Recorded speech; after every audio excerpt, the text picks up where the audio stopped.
सन 1900 ईस्वी के लगभग अकबरपुर में एक लड़के का जन्म होता है। जो घर के जो मुखिया थे, उस लड़के के पिता थे, उनका नाम था दुर्गा प्रसाद शर्मा। आखिर कौन है दुर्गा प्रसाद शर्मा और आज हम किस लड़के के बारे में बात कर रहे हैं? तो जो दुर्गा प्रसाद शर्मा जी थे, उनके यहाँ एक लड़का पैदा होता है। वो उसका प्रेम से नाम लक्ष्मी नारायण शर्मा रखते हैं। आखिर कौन है लक्ष्मी नारायण शर्मा? तो हम आपको बताते हैं। आपने लक्ष्मी नारायण शर्मा तो नहीं, पर कभी ना कभी आपने नीम करोली बाबा का नाम ज़रूर सुना होगा। आखिर आज हम उनके बारे में जानेंगे कि कौन थे नीम करोली बाबा। तो बने रहिएगा हमारे साथ। जब नीम करोली बाबा छोटे थे, तब इनके यहाँ एक ज्योतिषाचार्य जी आए और ज्योतिष था, उसने इनके पिताजी को कहा कि आपका पुत्र बड़ा होकर एक महान सन्यासी बनेगा, एक महान संत बनेगा। अब इस बात से इनके पिता डर गए और इनके पिता ने हर संभव प्रयास किया कि हमारा बच्चा एक संत न बने, एक महात्मा न बने। कहते हैं ना कि हो ये वही जो राम रची राखा, को करी तर्क बढ़ावई शाखा। हमारे और आपके चाहने से कुछ नहीं होता है, जो प्रभु राम ने, जो भगवान ने रच रखा होगा वही होगा। तो इनके साथ भी यही हुआ। मात्र इन्होंने 11 वर्ष की अवस्था में अपना घर छोड़कर ये गुजरात चले गए और वहाँ जाकर इन्होंने सिद्धियाँ प्राप्त की। और आप लोगों ने अमूमन देखा होगा कि बाबा कहीं एक स्थान पर नहीं रुकते। पर जब बाबा जी ट्रेन से सफ़र कर रहे थे, तब उनके पास एक टीटी आया और टीटी ने बाबा जी का टिकट चेक किया। तो बाबा जी के पास टिकट तो था नहीं, तो टीटी ने बाबा जी को ट्रेन से उतार दिया और कहा कि बाबा जी अब आप ट्रेन में मत बैठना। और बाबा को उतार दिया। तभी एक चमत्कार होता है कि ट्रेन स्टार्ट ही नहीं होती है। पूरा ट्रेन का जो भी डिपार्टमेंट था, ड्राइवर थे, टीटी थे, सभी परेशान हो जाते हैं। फिर कुछ समय प्रयास करने के बाद फिर उन्हें अपनी गलती का एहसास होता है टीटी को, और टीटी और ड्राइवर आके बाबा जी से माफ़ी मांगते हैं और बाबा जी से क्षमा प्रार्थना मांगते हैं और बाबा उनको क्षमा कर देते हैं।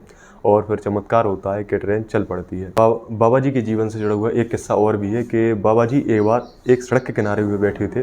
तो बाबा, एक लड़का था, उसको बाबा आवा लगाते हैं पूरन, और बाबा पूरन को अपने पास बुलाते हैं। पूरन आश्चर्यचकित होकर बाबा से पूछता है, बाबा आप मेरे बारे में कैसे जानते हैं?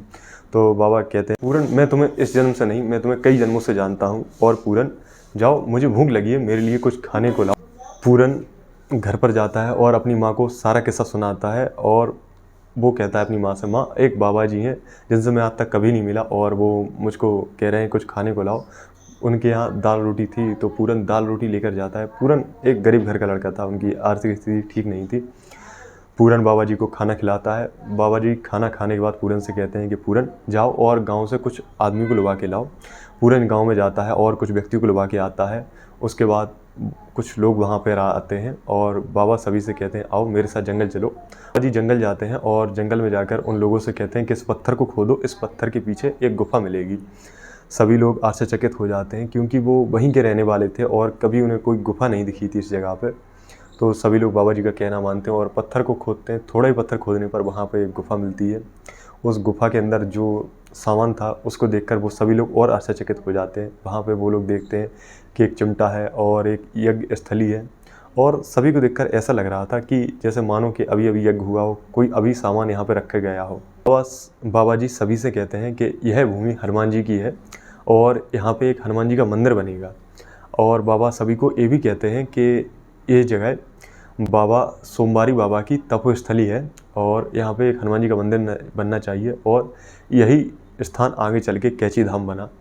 एक बार जब मार्क जुकरबर्ग भारत आए, तो स्टीव जॉब्स ने उनसे कहा था कि जब तुम भारत जाना तो वहाँ पर कैची धाम जरूर जाना। मार्क जुकरबर्ग भारत आए और वो एक दिन रुकना चाहते थे, पर मौसम ख़राब होने के कारण वो कैची धाम में 2 दिन रुके। और तो उस समय फेसबुक बहुत बुरे दौर से गुजर रहा था, और आज आप देख ही सकते हैं कि फेसबुक कहाँ से कहाँ पहुँच गया। और बाबा जी के वैसे तो जीवन में बहुत सारे किस्से हैं, अगर हम सुनाने बैठ जाएंगे तो शायद बहुत समय लग जाएगा और हम सुना भी नहीं सकते हैं। 11 सितंबर सन 1973 को बाबा जी ने समाधि ले ली और बाबा जी के अंतिम शब्द थे, ओम जय जगदीश हरे, जय भोलेनाथ।